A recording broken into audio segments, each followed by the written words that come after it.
Aspirants, இன்னைக்கு நம்ம பார்க்க போறது 10th ஸ்டாண்டர்ட் புக்ல இருக்கக்கூடிய ஒரு prose the attic written by Satyajit Ray. ஓகேங்களா? த அட்டிக் அப்படின்றது ஒன்றும் இல்ல, மேல்மாடி அறை. ஓகேங்களா? பழைய காலத்துல வீடுகள் எல்லாம் நிறைய நம்ம இதெல்லாம் பார்ப்போம். அதாவது யூஸ் பண்ணாத பொருள், அந்த மேல அந்த பரணைன்னு சொல்லுவாங்க இல்லையா, அதுல வைக்க வேண்டிய பொருள் எல்லாத்தையுமே தூக்கி அந்த அட்டிக்ல போட்டு வச்சிருப்பாங்க. சோ இந்த கதையில அட்டிக்ல ஒரு பொருள் இருக்கு, அது யாருக்கு சேரணுமோ அது உரியவங்களுக்காக போய் சேரும். அதை பத்தின கதை தான். அது எப்படி மூவ் ஆகுது அப்படின்னு சொல்லிட்டு பாக்கலாமா? சோ இதுல சத்யஜித் ராய் அப்படின்றவர் தான் இங்க கதையை சொல்ற மாதிரி கொடுத்திருப்பாங்க. சோ இங்க ஐ அப்படின்றது எல்லாமே சத்யஜித் ராய் தான். ஓகேங்களா? So Aditya and I were returning from a site of our new factory at Deodhar-Ganj. We were driving along National Highway 40. We had reached a point where the road bifurcated. Okay, இதுல என்ன சொல்றேன்னா, ஆதித்யாவும் நானும் ஒரு ரோட்ல போயிட்டு இருக்கோம். அதாவது எங்க இருந்துன்னா, ஃபேக்டரி, அவங்களோட நியூ ஃபேக்டரி தியோதர்கஞ்ச் அப்படின்ற ஒரு பிளேஸ்ல இருக்கு. ஓகேங்களா? தியோதர்கஞ்ச் அப்படின்ற ஒரு பிளேஸ்ல ஒரு நியூ ஃபேக்டரி கட்டுறதுக்கான ஒரு சைட்டை பார்த்துட்டு ரிட்டன் கல்கட்டாக்கு அவங்க போயிட்டு இருக்காங்க. அப்படி கல்கட்டாக்கு போயிட்டு இருக்கும் போது அங்க ரெண்டு ரோடு பைஃபர்கேட் ஆகுது, அதாவது டிவைட் ஆகுது. சோ அந்த பாயிண்ட்ல தான் இவங்க நிக்கிறாங்க. ஓகேங்களா? பைஃபர்கேட் அப்படின்னா டிவைட் பண்றது. If we drove 10 kilometers along the road that branched off to the right, we would reach Brahmapur. I asked of Aditya whether he was interested in revisiting the place of his birth, which he had left after he had passed the matriculation examination from the local school to continue his studies in Calcutta. Okay, இந்த ரெண்டு road தெரியுது அப்படின்னு சொல்லியிருந்தேன் இல்லையா? So அந்த ரெண்டு ரோட்ல right side 10 kilometers போனாங்க அப்படின்னா பிரம்மபூர் அப்படின்ற ஊரை போய் சேர்வோம். பிரம்மபூர் அப்படின்றது இந்த ஆதித்யா அப்படின்றவருடைய நேட்டிவ் பிளேஸ், அதாவது பர்த் பிளேஸ் அப்படின்னு சொல்லுவாங்க. ஓகேங்களா? அந்த ஊர்ல தான் அவர் பிறந்திருக்காரு. லேட்டர் இவரு கல்கட்டால அவருடைய மெட்ரிகுலேஷன் எக்ஸாம் எல்லாத்தையுமே முடிச்சுட்டு, மெட்ரிகுலேஷன் வரைக்கும் படிச்சு முடிச்சுட்டு அந்த கல்கட்டால போயிட்டு செட்டில் ஆகுறாரு. சோ இவரு சத்யஜித் ராய் கேக்குறாரு, என்ன ஆதித்யா, நம்ம உன்னுடைய நேட்டிவ் பிளேஸ போயிட்டு ரீவிசிட் பண்ணலாமா, நீ என்ன சொல்ற அப்படின்னு கேக்குறாரு. ஓகேங்களா? When I left our ancestral house 29 years ago, the house was almost 200 years old. Recollected Aditya, I doubt if even the school building, which may have undergone many changes, will be recognizable anymore. Trying to revive old childhood memories may prove disappointing. So இதுக்கு ஆதித்யா என்ன பதில் சொல்றாரு அப்படின்னா, actually நான் விட்டுட்டு வரும்போதே என்னுடைய வீடு, அதாவது ஆன்செஸ்ட்ரல் ஹவுஸ் அப்படின்னா பாரம்பரிய வீடு, அதாவது ஆதித்யாவோட முன்னோர்களும் அந்த வீட்டுல தான் வாழ்ந்திருக்காங்க. அது ஒரு ஆடம்பரமான பெரிய வீடு அப்படின்னு சொல்றாரு. அந்த வீடு நான் 29 இயர்ஸ்க்கு முன்னாடி அந்த வீட்டை விட்டுட்டு வந்தேன். அப்பவே அது 200 இயர்ஸ் ஓல்டு அப்படின்னு சொல்றாரு. ஆல்சோ என்னோட ஸ்கூலுமே இப்போ ரொம்பவே டெவலப் ஆயிருக்குமா இல்ல எப்படியா இருக்குமோ தெரியாது. சோ நான் என்னுடைய ஓல்டு மெமரிஸ் எல்லாம் ரீகலெக்டிங் பண்றதுக்காக போவேன்.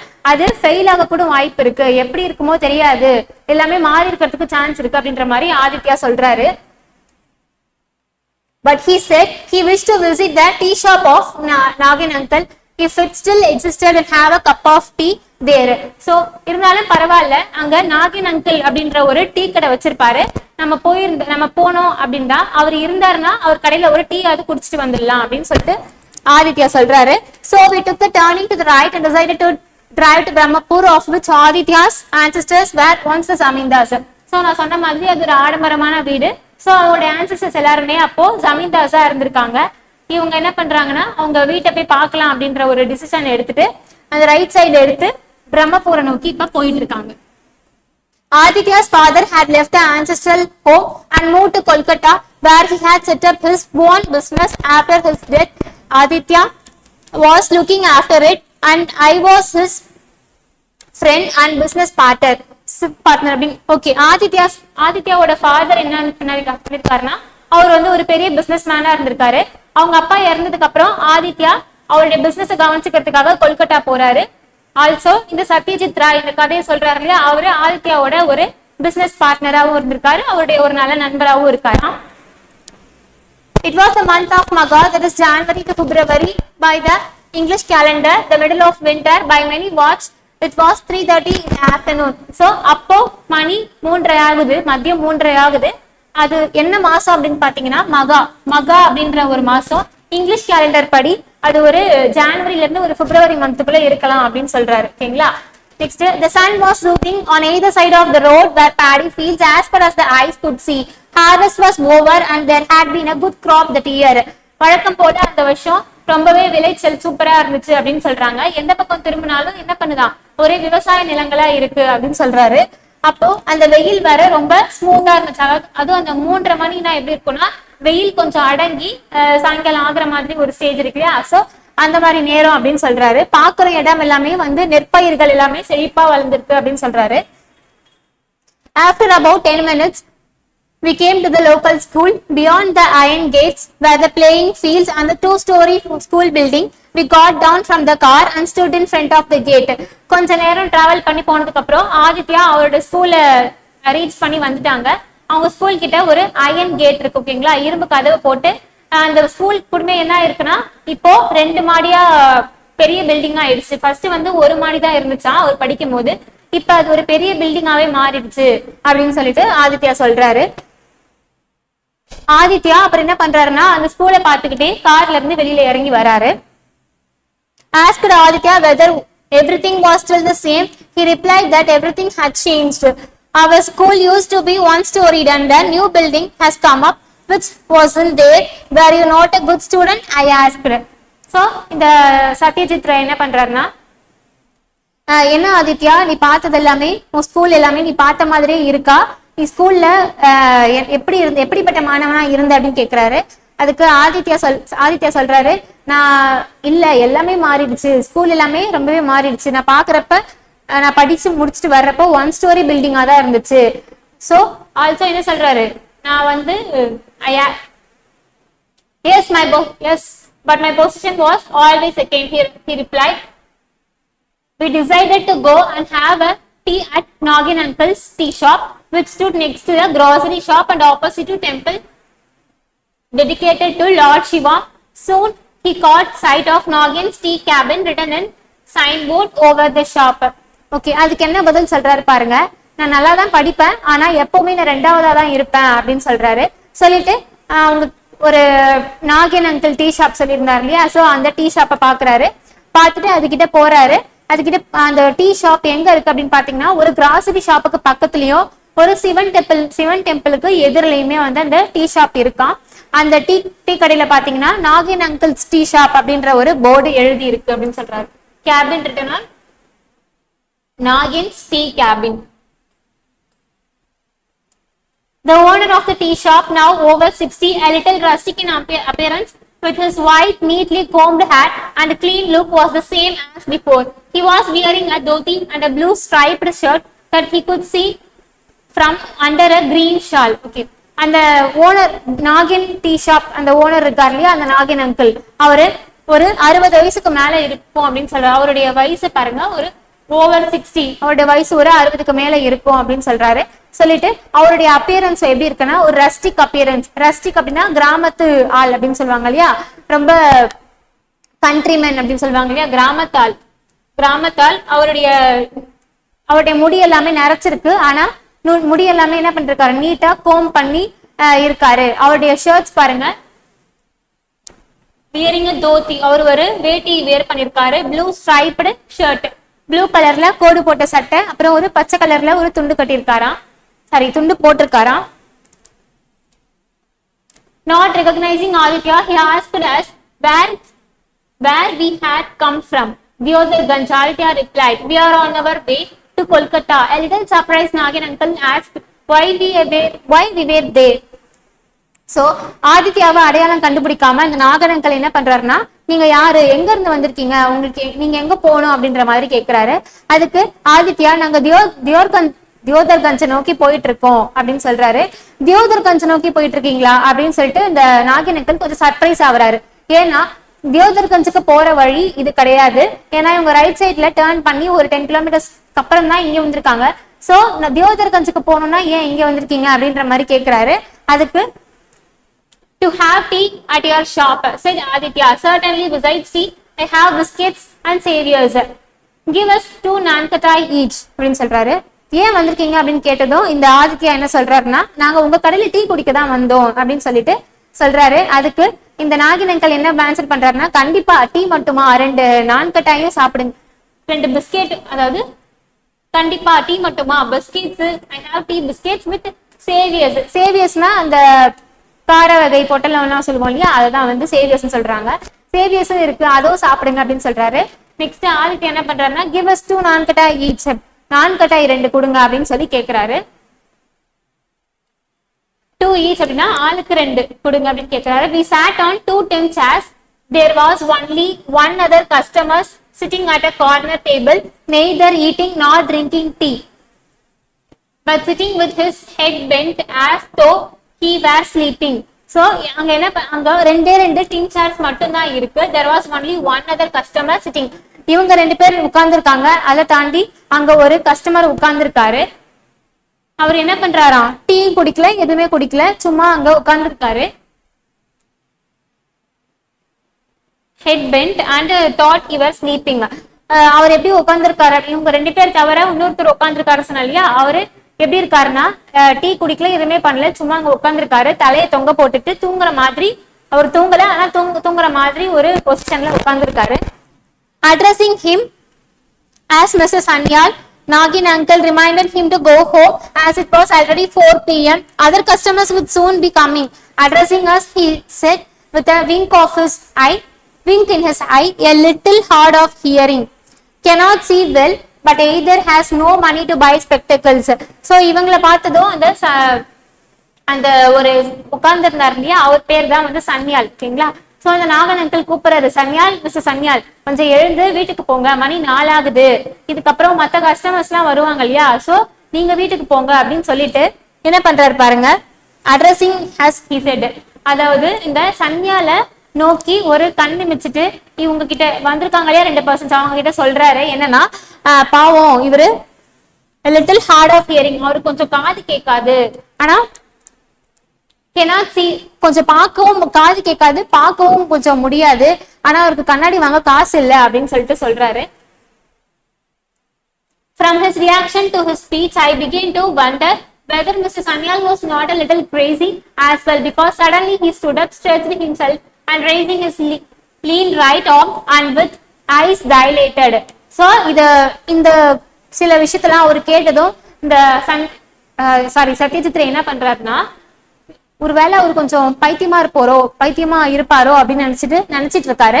அப்படி நினைக்கும் போதே ஏன் அப்படின்னா, அவர் என்ன பண்றாருன்னா, திடீர்னு எழுந்திருச்சு உடம்பெல்லாம் பெண்ட் பண்ணிட்டு இவங்க யாருமே காமனா பார்த்து வணக்கம் சொல்ற மாதிரி சொல்றாரு. I began to recite a poem by Tagore Pandraksha, keeping of a promise. Having recited the poem, he left the place, making a gesture of namaste with his hands to nobody in particular. இவர் என்ன பண்றாருன்னா, அங்க 2 பேர் உட்கார்ந்து இருக்காங்க இல்லையா, இந்த சன்யால் அங்க இருந்து வந்து எல்லாருக்கும் காமனா ஒரு வணக்கம் சொல்ற மாதிரி சொல்லிட்டு தாகூருடைய பண்ரக்ஷா அப்படின்ற ஒரு போயமை ஒப்பிக்கிறாரு. ஓகேங்களா? அவர் ஏன் ஒப்பிக்கிறாருன்னே தெரியாது, பொதுவா இதை பண்ணுவாரு. அது ஏன் ஒப்பிச்சாருன்றது உங்களுக்கு கடைசியில தெரியும். Tagore பண்ரக்ஷா. I noticed a sudden change in Aditya's expression and I asked him the reason for it. Without answering me, he asked Nagin uncle who the gentleman was and what he did. So இந்த ஒரு டிஃப்ரெண்டான attitude பார்த்ததும் ஆதித்யாவோட முகத்துல ஒரு changes தெரிஞ்சது. நான் என்ன கேட்டேன், ஆதித்யா என்னாச்சு அப்படின்னு நான் கேட்டேன். ஆனா ஆதித்யா எனக்கு எந்த பதிலும் சொல்லாம நாகன் அங்கிள் கிட்ட போயிட்டு அவரை யாரு அந்த ஒரு சன்யால் யாரு அப்படின்றத பத்தி ஆதித்யா விசாரிச்சுட்டு இருந்தாராம். Nagin uncle replied, Sasanka Sanyal, what can be done? He leads a cursed life, gone crazy, I think, but has not forgotten any incident of the past. Sold his lands to get his only daughter married. He lost his wife and only son last year. Since then, he is somewhat changed, not really normal. Where does he stay? So, இதுக்கு நாகின் uncle என்ன reply பண்றாருன்றது பாருங்க. பாவம், அவர் பேரு சசாங்க சன்யால். அவர் ஒரு சபித்த வாழ்க்கை தான் வாழ்ந்துட்டு இருக்காரு. அவருக்கு கூட யாருமே இல்ல. அவருடைய ஒரே ஒரு மகளான ஒரே ஒரு பொண்ணோட கல்யாணத்துக்காக எல்லா நிலத்தையும் வித்துட்டு இப்ப அவருடைய ஒய்ஃபும் அவருடைய பையனும் கூட இப்ப இறந்துட்டாங்க அப்படின்னு சொல்றாரு. சொல்லிட்டு எப்போ இறந்தாங்கன்னா லாஸ்ட் இயர் அவருடைய சசாங்க சன்யாலுடைய ஒய்ஃபும் பையனும் லாஸ்ட் இயர் இறந்துட்டாங்க. Really normal. சோ அதனால ஒரு இப்போ கொஞ்சம் அப்நார்மலா தான் இருக்காரு, என்ன பண்ண முடியும் அப்படின்னு சொல்லிட்டு அவர் எங்க தங்குறாரு அப்படின்னு சொல்லிட்டு ஆதித்யா கேக்குறாரு. He stays with a friend of his father's, Jokesh Kabiraj. Sasanka comes here, has tea and biscuits, and always remembers to pay, having an acute sense of self-respect. But how long things will remain like this? I don't know. அதுக்கு அந்த நாகின் uncle என்ன பதில் சொல்றாருன்றது பாருங்க. அவர் எங்க தங்கியிருக்காரு அப்படின்னா அவருடைய அப்பாவுடைய friend ஜோகேஷ் கபிராஜ் உடைய வீட்டுல தான் தங்கியிருக்காரு. ஆனா எங்க கடைக்கு அடிக்கடி வருவாரு, வந்துட்டு இந்த டீ பிஸ்கெட்ஸ் எல்லாம் சாப்பிடுவாரு. சாப்பிட்டுட்டு அதுக்கான அமௌண்ட்டையும் வந்து மறக்காம கொடுத்துருவாரு. அவர் ரொம்ப சுயமரியாதை உள்ள ஆளு.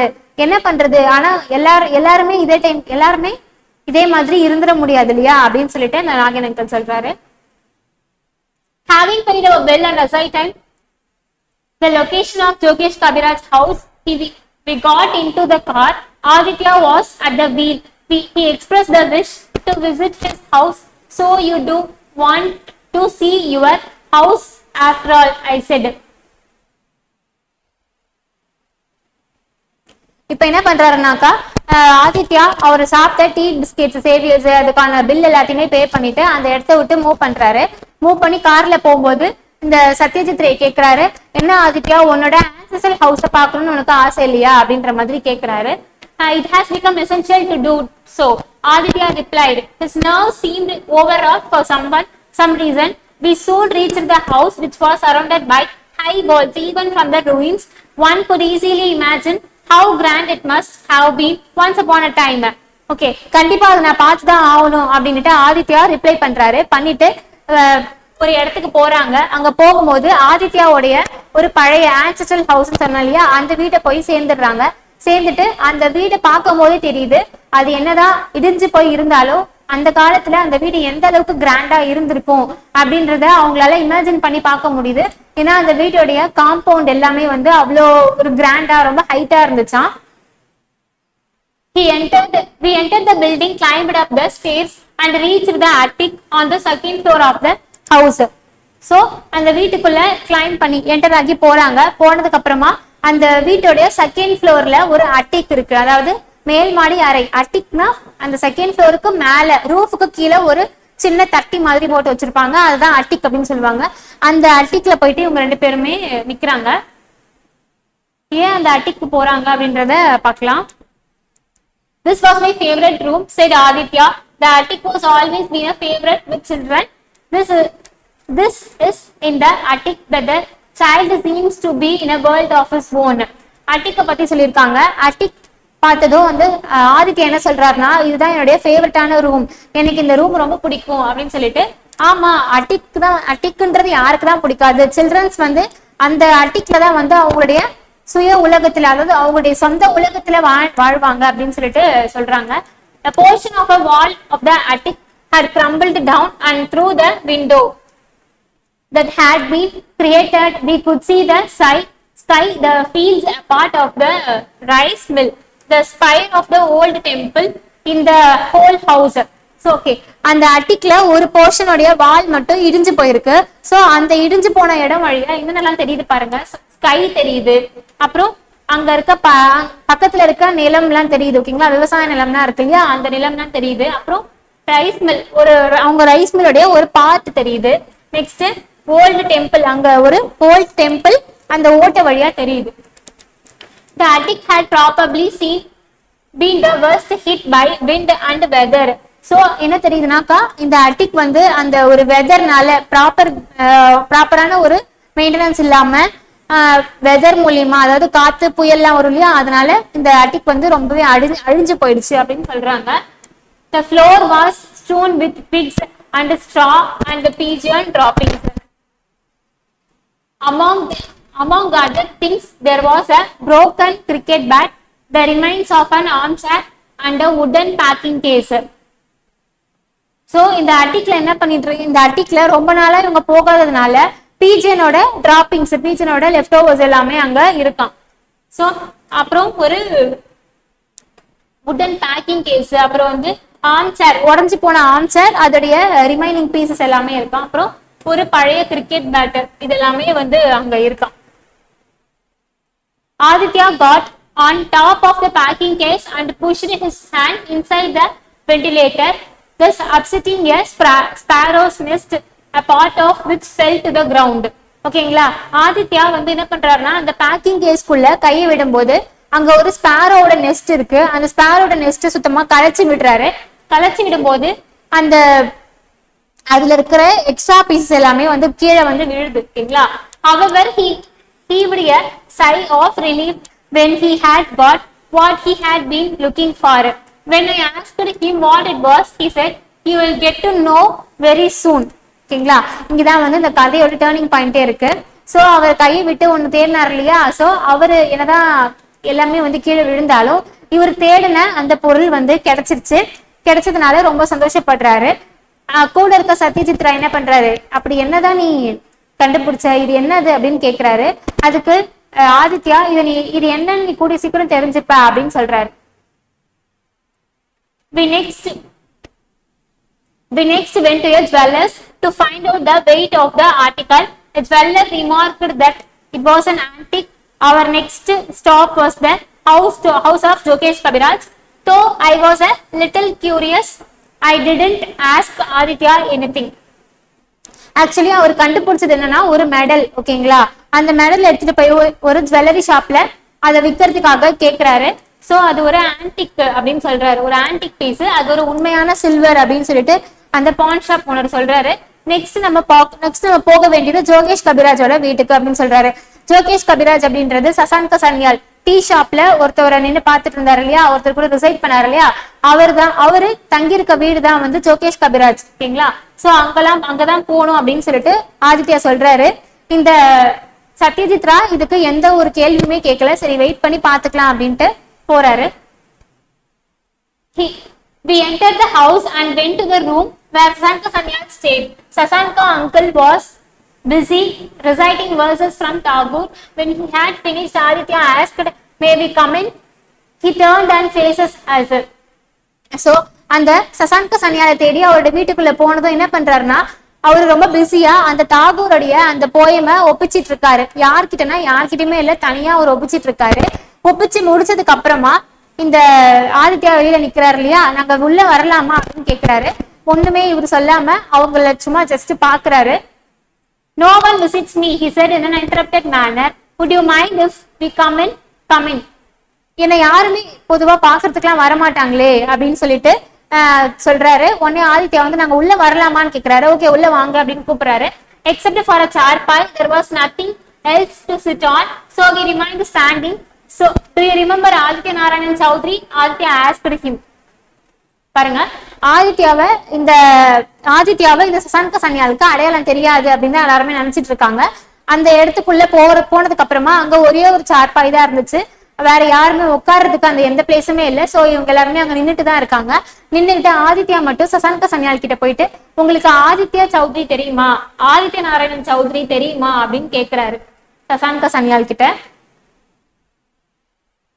"Of course," said the gentleman. The spoiled child of affluent parents was a fairly good student, but couldn't never beat me. He was extremely jealous of me, and he used to tell lies.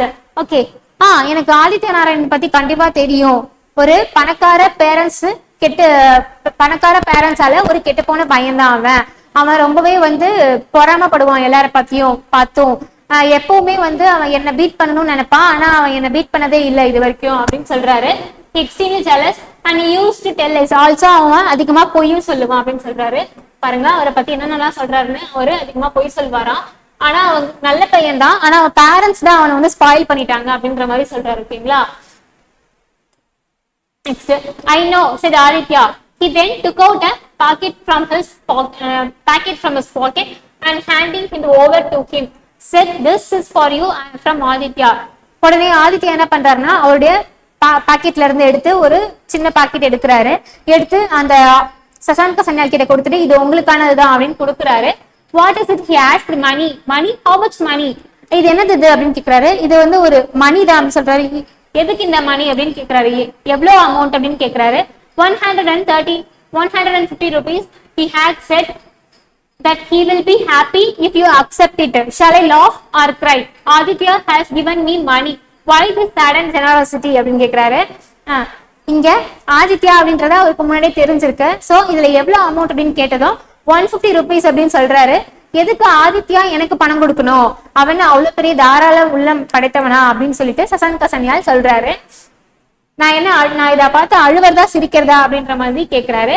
Man does change with time. Perhaps Aditya is not the son. Aditya is not the same Aditya as before. மனுஷங்க முன்ன இருந்த மாதிரி இருக்க மாட்டாங்க, எல்லாருமே மாறுவாங்க. So ஆதித்யாவும் அதே மாதிரிதான், முன்ன இருந்த ஆதித்யா மாதிரி இப்பயும் இருப்பான் அப்படின்ட்டு எந்த அவசியமும் இல்லை அப்படின்னு அவர் சொல்றாரு. A change. I got the prize. He could not bear it. He took it from me to show his father and never returned it to me. Said that there was a hole in his pocket and it had fallen through it. ஆதித்யாவை பத்தி தான் இப்போ சசாங்க சன்னியால் சொல்றாரு. மாற்றமா, அதுவும் ஆதித்யா கிட்டயா? ஒரு நாள் நான் வாங்கின பரிசை என்கிட்ட இருந்து வாங்கிட்டு போனா, அவங்க பேரண்ட்ஸ் கிட்ட காமிச்சுட்டு எடுத்துட்டு வரேன்னு சொல்லிட்டு வாங்கிட்டு போனா, ஆனா அதை என்கிட்ட திருப்ப கொடுக்கவே இல்லை. நான் கேட்டதுக்கு என் பாக்கெட்ல ஓட்டை இருந்துச்சு, அது வழியா கீழே விழுந்து தொலைஞ்சிருச்சு அப்படின்னு சொல்லிட்டு ஒரு பொய்யை சொல்லிட்டான் அப்படின்ட்டு சசாங்க சன்னியால் எப்போ நடந்த ஒரு விஷயத்த ஞாபகப்படுத்தி இப்ப சொல்றாரு. This is the price of the medal. It is yours. Sasanka Sanyal was amazed. He stared at Aditya and said, the price of the medal? That could not be more than 5 rupees.